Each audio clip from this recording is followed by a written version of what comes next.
అప్పటి వరకు గణపతి కాదు, విఘ్నాలను తొలగించడానికి కనిపించినటువంటి ఈశ్వరుని యొక్క ప్రభావం చేత, ఆయన యొక్క వరం చేత కనిపించినాడు కాబట్టి విఘ్న ఈశ్వరుడు, విఘ్నాలను తొలగించడానికి ఆవిర్భవించినటువంటి ఈశపుత్రుడిగా విఘ్నేశ్వరుడు అని చెప్తారు.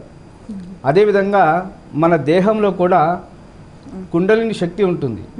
ఆ కుండలిని శక్తిలో మూలాధారము మన వెన్నుపూసలు ఏదైతే ఉందో, ఆ మూలాధార చక్రం ఏదైతే ఉందో ఆ చక్రము ఆదిలోనే ఉంటుంది కాబట్టి అదే మనిషి యొక్క దేహాన్ని ప్రభావితం చేసి అన్నిటినీ సమకూర్చి ఆరోగ్యంగా ఉంచుతుంది. కాబట్టి తొలుత అక్కడే పూజ చేయాలి. కాబట్టి ఆదో పూజ్యో గణాధిప.